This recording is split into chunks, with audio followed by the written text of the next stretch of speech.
Vi begynder med sådan en pind her, hvor jeg har lagt op 10 masker, og så har jeg strikket en række retstrik.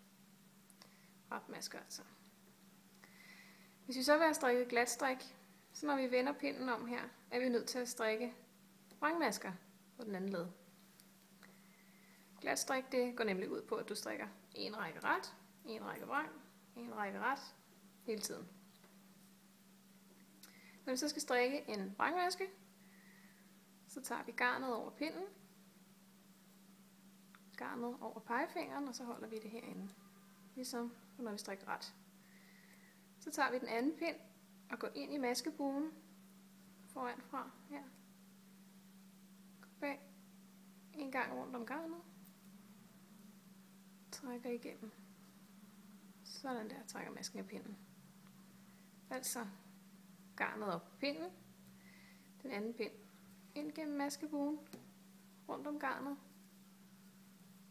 og trækker den ud. Garnet op på pinden, den anden pind ind gennem maskebuen, rundt om garnet, og træk den af. Garn over pinden, ind gennem maskebuen, rundt om garnet, og træk den af.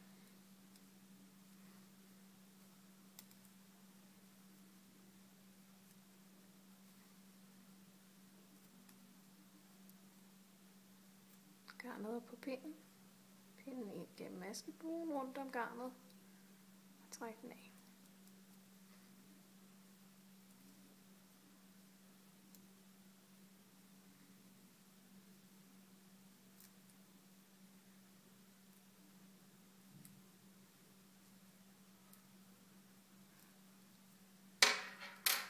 Så har vi strikket en række vrang, og nu der ser maskerne ens ud for og bag.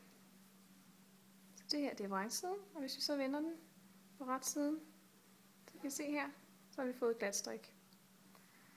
Så den næste række jeg skulle strikke her, skulle så være en retpind og en vrangpind, og sådan bliver vi ved.